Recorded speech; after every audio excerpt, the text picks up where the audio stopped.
नमस्कार, 20 मिनट 20 खबर में आपका स्वागत है। आपके साथ मैं हूं स्वप्निल। बुलेटिन में आपको प्रदेश के अलग अलग हिस्सों की खबरें दिखाएंगे। तो चलिए शुरू करते हैं 20 मिनट में 20 खबरों का सिलसिला। राजसमंद पुलिस ने धायला गांव से लापता युवक की हत्या के आरोप में मुंबई के गोरेगांव निवासी युवक को गिरफ्तार किया है। पुलिस ने बताया कि मुंबई में सोना चोरी के पुराने मामले में रुपयों के लेन देन के विवाद के कारण हत्या करना सामने आया। नाथद्वारा थाना अधिकारी पूरन सिंह राजपुरोहित ने बताया कि मृतक धायला निवासी देवेंद्र का शव तालाब के किनारे खेत में बने कुएं में मिला था। परिजनों ने हत्या की आशंका जताते हुए पुलिस को रिपोर्ट दी थी। इसकी जांच करते हुए पुलिस ने कमलेश लोहार को गिरफ्तार किया, जो आदतन अपराधी है और पूर्व में सजा भी काट चुका है। पुलिस ने बताया कि आरोपी कमलेश ने दिनेश को फोन कर बुलाया, जिस पर दिनेश चला गया। इसके बाद कमलेश ने गांजे के नशे में दिनेश का गला दबा दिया और उसे कुएं में फेंक दिया। वारदात के बाद आरोपी मोटरसाइकिल अस्पताल के पास छोड़कर अपने घर चला गया। राजसमंद जिले की भीम थाना पुलिस ने नाकेबंदी तोड़कर पुलिसकर्मियों पर वाहन चढ़ाने की कोशिश करने और तस्करों को एस्कॉर्ट करने वाले 2 आरोपियों को गिरफ्तार करने का दावा किया है। दोनों ही आरोपी सगे भाई हैं, जो भीलवाड़ा जिले के रहने वाले हैं। भीम थाना अधिकारी गजेंद्र सिंह ने बताया कि धोली घाटी तिराहे पर नाकेबंदी के दौरान बिना नंबर की सफेद स्कॉर्पियो तेज रफ्तार में आ रही थी। पुलिस ने उसे रुकवाने की कोशिश की, लेकिन वाहन चालक ने नाकाबंदी तोड़कर गाड़ी भगाने का प्रयास किया। इस पर पुलिस ने टायर ब्रेकर और बैरिकेड लगाए, लेकिन स्कॉर्पियो चालक बैरिकेडिंग तोड़कर और पुलिस की गाड़ी को टक्कर मारकर फरार होने लगा। इसी पर पुलिस ने 3 फायर किए, लेकिन कार चालक गाड़ी को तेजी से संबूरिया की तरफ भगा ले गया। वहां पुलिस को पीछा करता देख गाड़ी खड़ी कर दोनों ही कार सवार भागने लगे, तो पुलिस ने पीछा कर दोनों को दबोच लिया।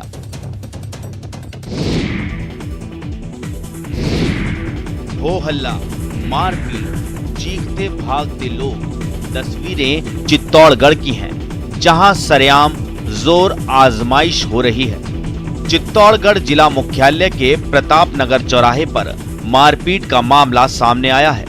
2 गुटों में हो रही मारपीट में हॉकी और डंडों का जमकर प्रयोग किया जा रहा है। सदर थाना क्षेत्र के प्रताप नगर चौराहे पर मारपीट का वीडियो वायरल हुआ है। खाली पड़ी दुकानों के बाहर युवक जमकर मारपीट करते दिखाई दे रहे हैं। मारपीट के दौरान लाठी, डंडों और बेल्ट का भरपूर प्रयोग किया जा रहा है। मारपीट की सूचना पर थाना पुलिस मौके पर पहुंची। हालांकि घटना की जानकारी पूरी तरह से नहीं मिल पाई है। झगड़े का कारण भी नहीं पता चल पाया है, लेकिन सामने आए वीडियो से साफ हो गया है कि अब प्रताप नगर चौराहा क्षेत्र में सरेआम मारपीट होने लगी है, जिससे स्थानीय लोगों में खासा आक्रोश है।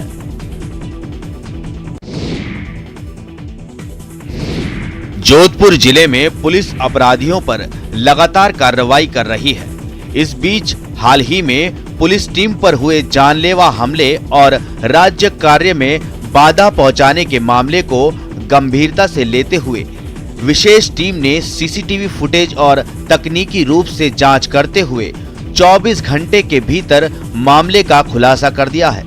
पुलिस ने मामले में ओम प्रकाश और विष्णुगिरी नाम के बदमाश को गिरफ्तार किया है। पुलिस ने आरोपियों के पास से वारदात में प्रयुक्त कार के साथ ही चोरी और सेंधमारी की वारदात में प्रयोग किए जाने वाले औजार भी बरामद किए हैं। पुलिस ने आरोपी ओम प्रकाश के कब्जे से फायर करने के दौरान इस्तेमाल की गई पिस्टल और 3 जिंदा कारतूस भी बरामद किए हैं।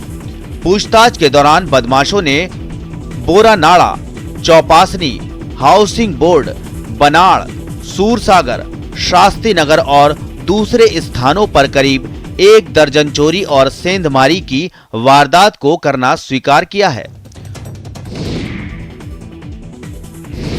जयपुर एसीबी की टीम ने उदयपुर और भीलवाड़ा में एक साथ बड़ी कार्रवाई को अंजाम देते हुए जीएसटी विभाग के 2 बड़े अधिकारियों, एक दलाल और 2 व्यवसायियों को रिश्वत देने और लेने के मामले में गिरफ्तार किया है। मिली जानकारी के मुताबिक उदयपुर में एक बिचौलिए से 4 लाख रुपए की रिश्वत लेते हुए एक शीर्ष कर अधिकारी समेत 5 लोगों को गिरफ्तार किया है।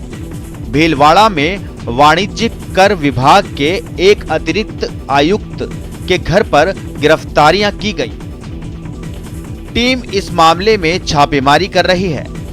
एसीबी के डीजीपी बीएल सोनी ने एक बयान में कहा कि एंटी करप्शन ब्यूरो को भीलवाड़ा में टैक्स डिपार्टमेंट में जीएसटी से बचने के लिए चलाए जा रहे एक बड़े रैकेट की शिकायत मिली थी, जिस पर अधिकारियों और कुछ दलालों को जांच के दायरे में रखा गया था। उन्होंने कहा कि रैकेट कई अधिकारियों, विभाग के कर्मचारियों और कुछ निजी व्यक्तियों की मिलीभगत से संचालित किया जा रहा था। चित्तौड़गढ़ में गायों के संरक्षण और संवर्धन के नाम पर नियमों को ताक पर रखकर नीलिया महादेव समिति की 500 बीघा जमीन पर जो गौशाला बनाई गई थी, अब वो बंद होने की कगार पर है। जिन लोगों ने बड़े बड़े दावे कर गौ नंदी सेंचुरी बनाई थी, दावा है कि उनकी लापरवाही की वजह से ही महीने भर में 500 से ज्यादा गायों की मौत हो गई। स्थानीय लोगों का कहना है कि बिना एनओसी के ही गायों को यहाँ इकट्ठा कर लिया गया, जबकि ये जगह गायों के रहने के लिए अनुकूल नहीं है।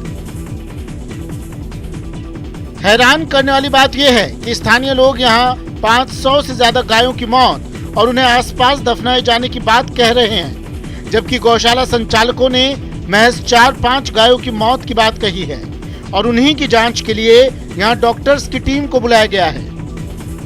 गायों की मौत की बात जिस तरह से छिपाई जा रही है और जिस तरह से इस मामले पर लीपापोती करने की कोशिश हो रही है, उससे यहाँ के लोग बेहद गुस्से में हैं और आंदोलन की बात कह रहे हैं। न्यूज़ 18 राजस्थान के लिए चित्तौड़गढ़ से सुभाष बैरागी की रिपोर्ट। भरतपुर में नगर निगम की लापरवाही के चलते आए दिन हादसे हो रहे हैं। काली बगीची से बिजली घर चौराहे तक बने हुए सड़क किनारे नाले में आए दिन आवारा जानवर गिर रहे हैं। वहीं कोई न कोई वाहन चालक भी नाले में गिर जाता है, क्योंकि नाला पूरी तरह से खुला हुआ है। नाला गहरा होने के कारण नाले में गिरे हुए आवारा जानवरों को निकालने में आसपास के लोगों को कड़ी मशक्कत करनी पड़ती है। ऐसा ही नजारा देखने को मिला जब एक गाय नाले में गिर गई और वहां आसपास मौजूद लोगों ने नगर निगम को सूचना दी, लेकिन नगर निगम के पहुंचने से पहले ही वहां स्थानीय लोगों ने गाय को निकालने की मशक्कत शुरू कर दी और करीब 1 घंटे की कड़ी मशक्कत के बाद गाय नाले से निकाली गई। लोगों का कहना है कि नाला खुला हुआ है, आए दिन यहाँ पर हादसे होते रहते हैं। झुंझुनू जिला परिषद के सदस्य और टमकोर के सरपंच गोकुल चंद सोनी पर एक बार फिर फर्जीवाड़े का आरोप लगा है। पूर्व में फर्जी पट्टे जारी करने के आरोप में गोकुल चंद सोनी बुजुर्ग होने के बावजूद जेल की हवा खा चुके हैं। अब गोकुल चंद सोनी पर बीमा कंपनियों को चूना लगाने के लिए फर्जीवाड़े का आरोप लगा है। यह आरोप कोई और नहीं बल्कि टमकोर के पटवारी होशियार सिंह खीचड़ ने सबूतों के साथ लगाया है। टमकोर पटवारी होशियार सिंह खीचड़ ने बताया कि टमकोर क्षेत्र अनसिंचित क्षेत्र है, जहां पर सरसों की फसल नहीं हो सकती, लेकिन गोकुल चंद सोनी और उनके चहेते किसानों ने अपने खेतों में किसी प्रकार की फसल बोई ही नहीं। लेकिन गत दिनों हुए मावठ के बाद कुछ किसानों ने अपने खेतों में सरसों के बीज डाल दिए और गोकुल चंद सोनी खुद और उनके चहेते किसान फसल बर्बाद का दावा लेकर पहुंच गए। शिशु काटने का टाइम आ रहा है, तब ये बता रहे हैं कि मेरे खेत के अंदर शिशु दिखाई है। तो एक तरीके से इसका बीमा कंपनी को चूना लगाने का एक तरीके से ये पूरा का पूरा इसका षड्यंत्र है। माता आई तो उड़ गए बिजली कर्मचारियों के होश और सिर पर पांव रखकर भाग खड़े हुए। घटना भरतपुर जिले के बयाना उपखंड के गांव बेसोरा की है, जिसे सुनकर और देखकर आप भी हैरान हो जाएंगे। ध्यान से देखिए, इस महिला को दावा कर रही है कि इस पर देवी माँ आ गई हैं। हुआ यूं कि गांव में बिजली विभाग के कर्मचारी बकाया बिजली बिल की वसूली के लिए पहुंचे थे। इस दौरान टीम ने बकाया राशि वालों के ट्रांसफार्मर उतारने शुरू किए। तभी वहां मौजूद एक महिला ने अजीबोगरीब हरकतें करना शुरू कर दी। खुद को देवी माँ बताने लगी और कहा कि अगर ट्रांसफार्मर उतारे तो श्राप दे दूंगी, और ऐसा श्राप कि सभी कर्मचारी अंधे हो जाएंगे।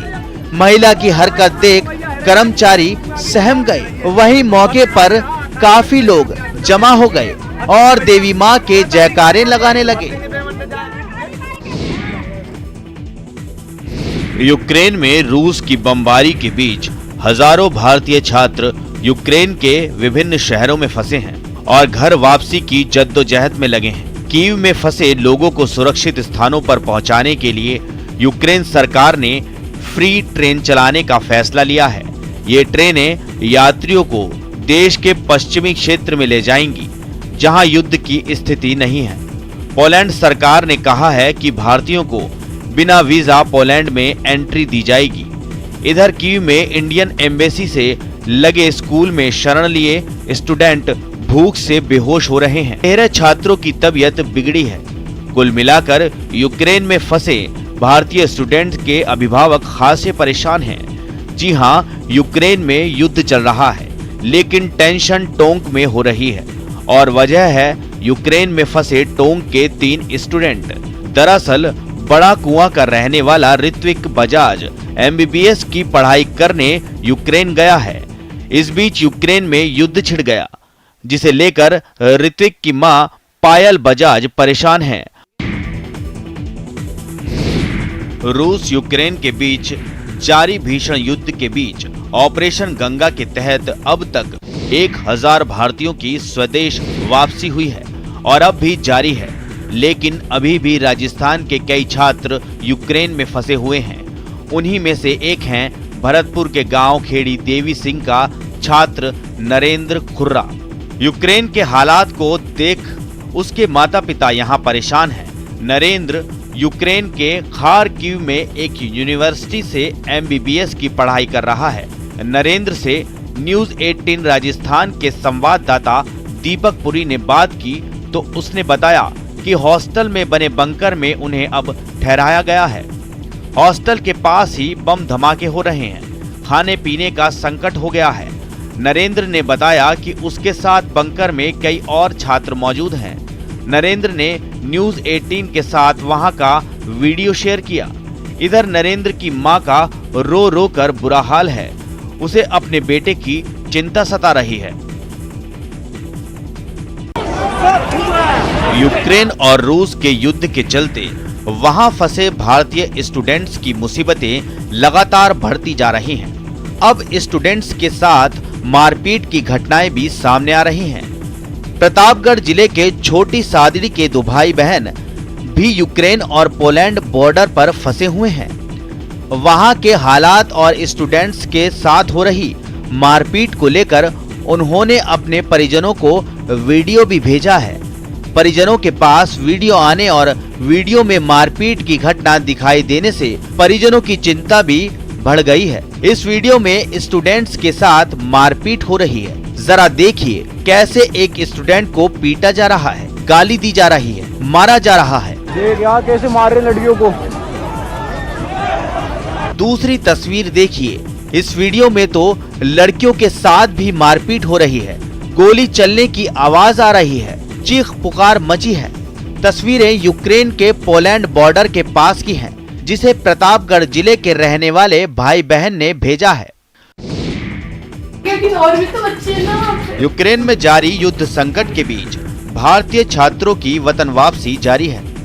इस बीच उदयपुर की 2 बेटियों भार्गवी वशिष्ठ और मोक्षिता उपाध्याय भी सकुशल यूक्रेन से लौटी हैं। कलेक्टर ताराचंद मीणा और ADM सिटी अशोक कुमार ने महाराणा प्रताप एयरपोर्ट पहुंचने पर इन दोनों का स्वागत किया। उदयपुर के हिरणमगरी और यूनिवर्सिटी रोड इलाके में रहने वाली भार्गवी और मोक्षिता यूक्रेन में MBBS कर रही हैं। मोक्षिता ने बताया कि पहले तो उन्हें ये लग रहा था कि रूस और यूक्रेन के बीच चल रहा तनाव बातचीत के बाद शांत हो जाएगा, लेकिन जैसे ही रूसी सेनाओं ने यूक्रेन पर हमला बोला, उनकी चिंताएं बढ़ने लगी। वो लगातार इंडियन एम्बेसी से संपर्क कर वतन वापसी की कोशिश करने लगी। दोनों छात्राओं ने बताया कि बड़ी मुश्किल वो लोग रोमानिया बॉर्डर तक पहुंची, जिसके लिए करीब 10 किलोमीटर का पैदल सफर तय किया और आखिरकार भारत वापसी हो गई। बीकानेर संभाग के छात्रों को अब RJS परीक्षा की तैयारी के लिए मोटी रकम खर्च नहीं करनी होगी। संभागीय आयुक्त डॉक्टर नीरज के पवन ने एक नई पहल करते हुए न्यायिक और विधि प्रतियोगी परीक्षाओं के लिए संभागीय स्तरीय निशुल्क कोचिंग की शुरुआत की है, ताकि प्रतिभावान विद्यार्थी बेहतर तरीके से अपनी तैयारी कर सके। ज्ञान विधि PG महाविद्यालय में सप्ताह में 3 दिन विद्यार्थियों को दक्ष और अनुभवी शिक्षकों का मार्गदर्शन दिया जा रहा है। इस पहल से विद्यार्थियों में भी खुशी देखी जा रही है। विद्यार्थियों का कहना है कि पहले उन्हें तैयारी के लिए बाहर जाना पड़ता था और खर्च भी अधिक आता था, जो सबके लिए संभव नहीं था। ऐसे में इस निशुल्क कोचिंग की शुरुआत से उन्हें लाभ हुआ है। वहीं शिक्षक भी उन्हें बेहतर तरीके से पढ़ा रहे हैं।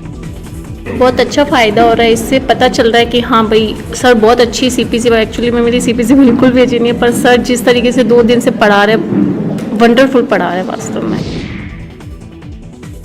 बूंदी जिले में मॉडल ग्राम पंचायत की ओर अग्रसर हो रही बांसी ग्राम पंचायत में ओपन जिम का उद्घाटन हुआ।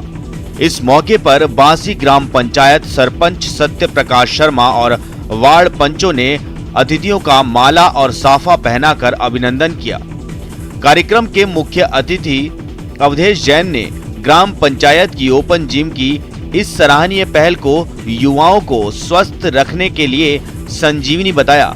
गौरतलब है कि नैनवा उपखंड क्षेत्र में नवाचारों के लिए पहचाने जाने वाले युवा सरपंच सत्य प्रकाश शर्मा के प्रयासों से ग्राम पंचायत बांसी राजस्थान की पहली मॉडल पंचायत बनने की ओर अग्रसर है। वहीं सब कुछ ठीक रहा तो कुछ ही दिनों में ग्राम पंचायत बांसी प्रदेश की पहली मॉडल पंचायत घोषित हो जाएगी और ग्रामीणों के सहयोग से ग्राम पंचायत बांसी राजस्थान की पहली मॉडल पंचायत बनने की ओर अग्रसर है।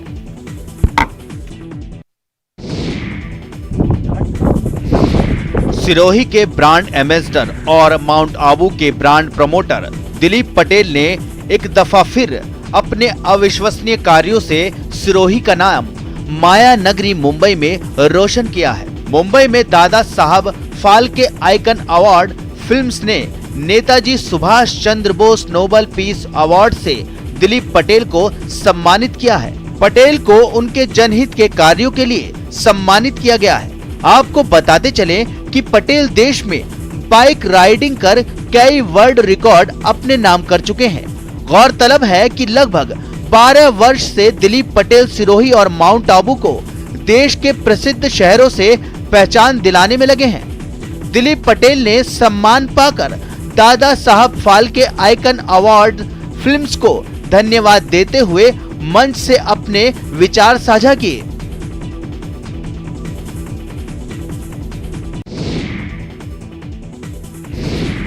न गला फाड़कर मुर्दाबाद के नारे लगाते लोग, न विरोध प्रदर्शन। एक पोस्टर 1000 लोगों का काम कर रहा है। तस्वीरें झुंझुनू शहर की हैं। यहाँ के अग्रसेन सर्किल से लेकर मंड्रेला रोड की हालत खराब है, जिसकी तरफ ध्यान दिलाने के लिए स्थानीय लोगों ने वार्ड पार्षद के साथ मिलकर अनोखा उपाय किया है। बीजेपी पार्षद बुद्धराम सैनी के नेतृत्व में क्षेत्र के लोगों ने रोड पर जगह जगह मंत्री और स्थानीय विधायक ब्रजेंद्र ओला के नाम के पोस्टर लगा दिए हैं। जर्जर सड़क का नाम ब्रजेंद्र ओला के नाम पर किया गया है और टूटी फूटी और धूल भरी सड़कों पर उनके स्वागत की बात लिखी है। पार्षद बुद्धराम सैनी ने बताया कि मंत्री ब्रजेश ओला शहर की सुध नहीं ले रहे। वे समाज विशेष के अलावा पूरे शहर को दरकिनार कर रहे हैं। यही कारण है कि मंडरेला सड़क पर पिछले 15 सालों में एक भी रुपया खर्च नहीं किया गया, जिसके चलते इस रोड का नामकरण ब्रजेंद्र ओला मार्ग किया गया।